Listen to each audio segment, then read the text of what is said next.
speaker is Wei Xiang Feng. He's from University of California. Okay, welcome. Today I will talk about the buffer state that we found in Eddington-inspired Boeing program. And this work is with Professor Wen and Dr. Wen.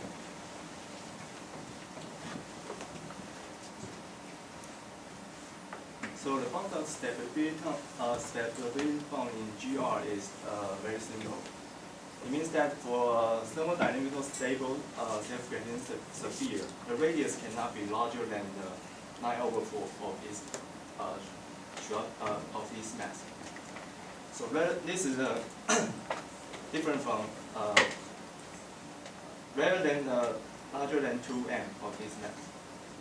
This inequality provides a stricter bound for a star to avoid collapsing into a black. And this result is profound because it is independent of the equation state contained in the star.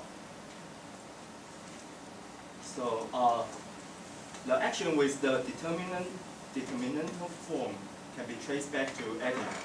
He first consider action of this determinant form, where the R is a rich curvature, and in this action it can reproduce the Einstein equation in a vacuum, but it doesn't include the matter in this action. So also modified by Bohm in-field electrodynamics, Dacer and Gibbons discussed the possible form of this gravitational analog to the Bohm in-field theory in the metric formulation and discussed the necessary condition without running into the postcard.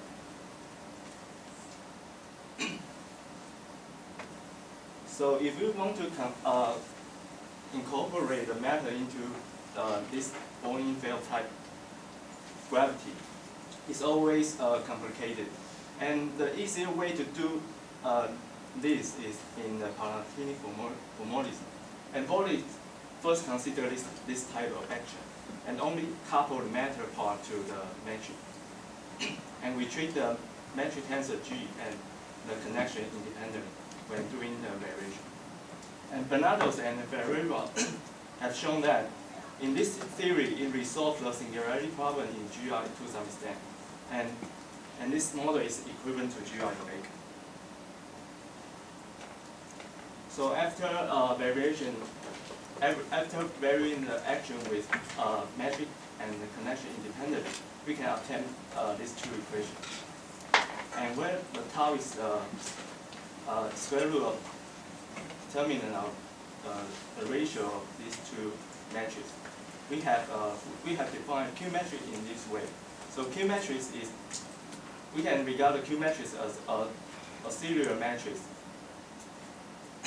and it's related to G mu, and the ridge curvature is constructed by the gamma, and the gamma is based on the Q matrix.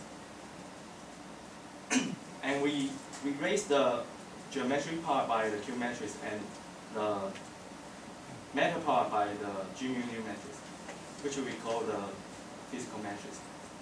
And after we massage these two equations by these two raising the index with the Q matrix and the G matrix, we can obtain the equation which is similar to the Einstein equation in this form. But the only difference is the energy momentum tensor is modified in this way. This is based on the Q matrix energy momentum tensor. And furthermore,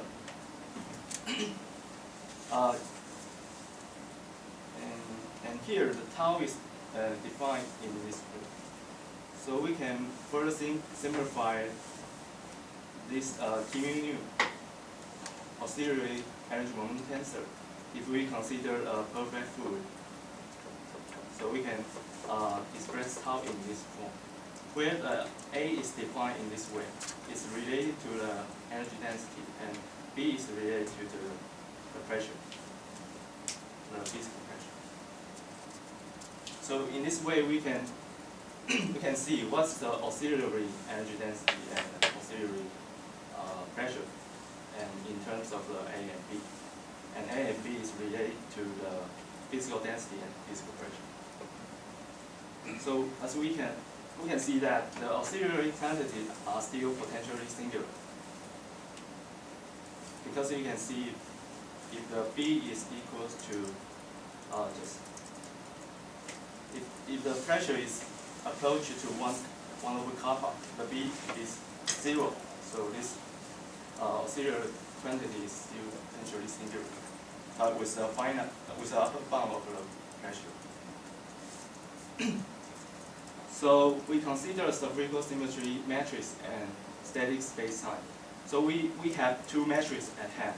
One is G mu and Q mu. And for perfect Fourier, we can obtain the relation between G mu and Q mu in a very simple way. So we can solve G mu and translate it to Q mu or vice versa. And we also know that this theory is identical to GR in the absence of matter, in which case A equals to B, B equals to 1. And also we can see, we can read of the mass function for each matrix. And here, the auxiliary matrix here, we can read of the auxiliary mass function in this way, just as we know in GR.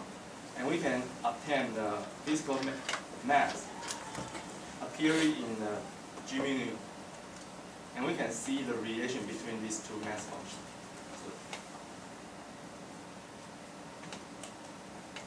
And also we can see what's the effective density corresponding to the mass function in the physical matrix. And we can see the relation between this effective energy density written in terms of the physical quantity.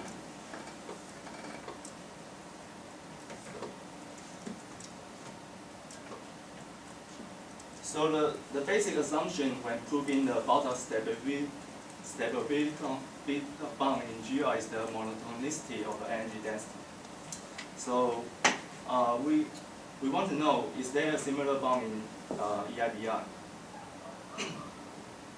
So, but now the question is that we have three types of density. One is the original, the physical density, and the low tier, which is the auxiliary energy density, and also the low effective corresponding to the physical mass.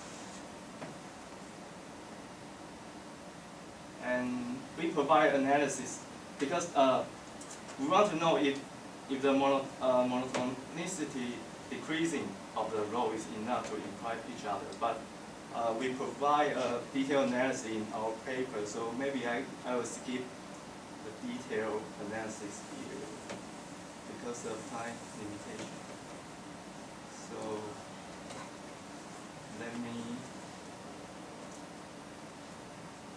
let me show you the final result. So when proving the Bottle stability bound, the equation of state matters in this model. So you see that we can see that for AB larger than 1 and AB less than 1 corresponding to different bound in this model. So for AB larger than 0, this corresponds to the rho divided by this factor larger than the pressure. And for the AB less than 1 corresponding to this inequality here.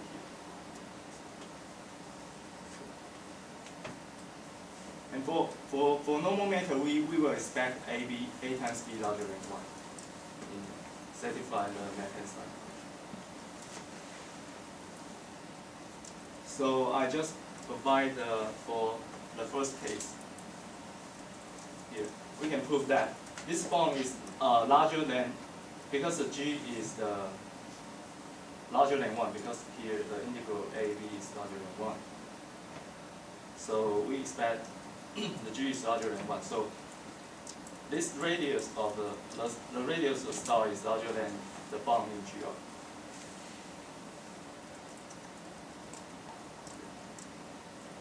So we can, because we cannot really calculate this integral if we don't know what's inside the star. But we can do the integral by the mean field theorem if we take an average of the density or the pressure, we can show that by expanding in terms of leading order of kappa, we have this inequality. And for typical neutron star, typical density is 10 to the 8 kilogram per meter cube, and with a mass is around 3 kilometers. And this yielding a bound on a constraint on this model. The kappa is less than 10 to the 9 meters squared.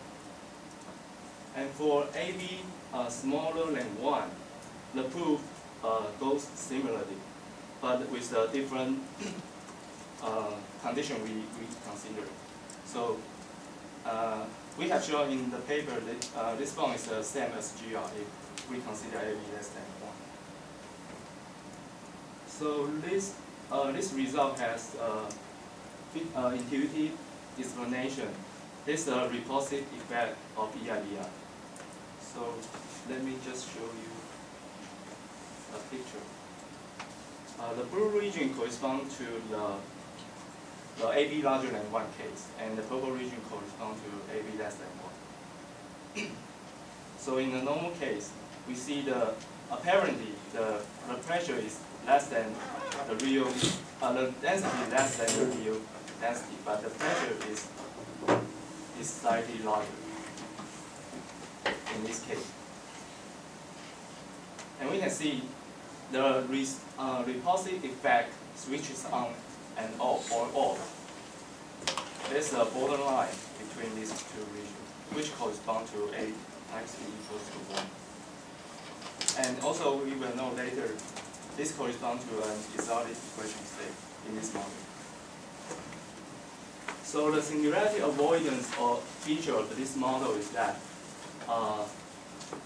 if we consider an upper bound of a pressure in this model, maybe we can consider at a time scale, in which case A pi kappa times pressure is approaching to 1. In fact, in this case, B approaches to 0. The auxiliary quantity, energy and density and pressure diverge, but with a finite physical energy density and pressure. So in this regard, kappa can be taken as a Carnot scale near the Planck scale, where the non-quadratic quantum gravity effect become important. So however, as we know previously, we see the effective energy density can be written in this form. So this energy density is potentially diverged due to the fact the term here, as the radius approaches to 0. So the remedy to cure this pathology in this model is that we have to set AB equals to 1 when at the center of the stop. So physically, this implies that near the center, which means the radius is less than the square root of kappa, regardless of the real matter content, the equation of state will become restrict to this form. And Gibbons has shown a similar equation of state in a Brownian-Fair string model. So maybe it implies a deep connection between the string theory and this Brownian-Fair gravity theory. So remarkably, this situation is close to, you see this equation of state has an upper bound in pressure, but there is no upper bound in energy density. So this is quite similar to the hexagon temperature case. But whether this diverge or the hexagon-like phase transition happen depends on the detailed analysis. Because maybe it may imply the breakdown of this model or unknown hexagon-like phase transition. Okay. So here's the conclusion. The proof relies on assuming the monotonically decreasing property of the effective density, which corresponds to the physical mass in GR. And this assumption may restrict the possible class of equation state due to a higher nonlinear matter covering in this web history.